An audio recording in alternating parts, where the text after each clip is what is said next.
हमने हिंदुत्व के लिए वोट दिया था भाजपा को, और सवर्ण जाति 40-45 करोड़ है 2011 के हिसाब से, ये कर लेंगे बेशक, आंकलन अब जातिगत आंकलन भी होने वाला है। 40-45 करोड़ सवर्ण जाति ने हिंदुत्व के लिए वोट दिया था। मांग थी हमारी यूसीसी, यूनिफॉर्म सिविल कोड, और दे दिया इन्होंने यूजीसी। जब यूजीसी होगा किसी यूनिवर्सिटी में, तो क्या भाजपा में भी सुधांशु त्रिवेदी जैसे और संबित पात्रा जैसे आदमी पहुंच पाएंगे? क्यों? जो होशियार बच्चे होंगे उन पर तो यूजीसी लगा दिया जाएगा। और दूसरा, हमें इतना डर दूसरे मजहब के लोगों से भी है। जब हमारी बहन बेटियां जाएंगी, ओबीसी समाज की भी जाएंगी और हमारी भी जाएंगी, तो क्या इस बात की गारंटी है कि दूसरे मजहब के लोग उनको प्रताड़ित नहीं करेंगे? जब हमारी बहन बेटी से कहा जाएगा कि अगले दिन तेरा एग्जाम है, मान जा नहीं तो तेरे को यूजीसी में डाल दिया जाएगा, ये क्या तरीका है? और दूसरा, भाजपा की गलती के साथ साथ कांग्रेस तो इसे 2012 में लाई तो कांग्रेस 2012 में थी। तो यदि ये सोचते हैं कि भाजपा से हटके हम कांग्रेस को वोट देंगे, हम तो नोटा को दबाएंगे जी, और 2 जगह हमने दिखा भी दी है हैसियत इनकी।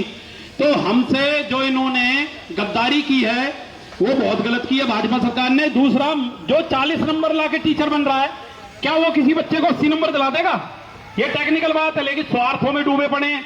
सबको क्या लग रहा है कि जो आईएएस आईपीएस बन चुके हैं, बड़े पैसे वाले बन चुके हैं, वही अपनी जात का आरक्षण खा रहे हैं, हम थोड़ी ना खा रहे भाई। कोई सवर्ण जाति थोड़ी ना खा रही है, तुम्हारी खुद की जात के जो रईस लोग हैं वो खा रहे, तुम तक पहुंचने ही नहीं दे रहे। और हम तो आए आर्थिक आधार के लिए आए हैं, उसमें सारी जातियां काउंट होती हैं।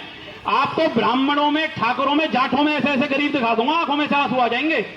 लेकिन हिंदू तब तक हिंदू है जब तक वो किसी सरकारी पोस्ट पे ना लग जाए या फिर कोई नेता ना बन जाए, उसके बाद सेकुलर बन जाता है वो। आज विदेश, जो फॉरेन कंट्री है, वो भी नहीं चाहते कि आरक्षण हमारे देश में खत्म हो, क्योंकि उनको ये पता है जो क्रीम बच्चे हैं जिनकी यहाँ पे वैल्यू नहीं हो रही, उन्हें तो यूरोपीय कंट्री ले जाती है, अपने देश में काम कराती है सस्ते में, यहाँ पे रह जाते हैं मूर्ख। और मूर्ख जब रहेंगे तो गर्त में जाएगा देश। आर्मी में कोई आरक्षण नहीं है, आर्मी देख लो कहां है, इसरो देख लो कहां है। लेकिन जहां, अरे 78 साल हो गए तुम्हें, कहते हो 3000 साल से पानी नहीं, कैक्टस के पेड़ थे तुम, जो तुम्हें पानी ना पीने दिया, ऊंट थे तुम, जो तुम अब तक इतने बड़े हो गए। और दूसरा, जो भी दलितों का हुआ है आज तक आंदोलन, इतिहास उठा के देख लेना, सवर्ण जाति ने ही नेतृत्व किया कहीं ना कहीं।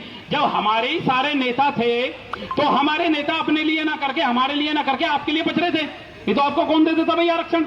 आज आप सक्षम हो गए, अच्छी बात है, सक्षम हो गए तो अपने जो छोटे भाई हैं, जो आपकी जात में ही गरीब हैं, उनको क्यों नहीं देते आप आरक्षण? लेकिन आप क्या करते हो, एक वो निकलता है कि सवर्ण जाति के खिलाफ इनको भड़काओ, जो गरीब दलित है बेचारा वो रोडों पे आता है, जो रईस है वो मजे लेते हैं। अरे इन गरीब दलितों को ही समझना चाहिए। अब ये कहते हैं 10% ईडब्ल्यूएस में दे दिया। ईडब्ल्यूएस आप बनवा के देख लो, बातों से नहीं बनता ईडब्ल्यूएस। 100 गज से फालतू का प्लॉट नहीं होना चाहिए, 2-4-5 लाख रुपए से फालतू इनकम नहीं होनी चाहिए। और यदि किसी ने बनवा भी लिया गलती से झूठा, और कल को इंक्वायरी में वो पकड़ा गया तो जेल भी होती है। लेकिन यहाँ पे तो भैया करोड़पति बने पड़े SC ST, उसके बाद भी आरक्षण मिल रहा है उनको।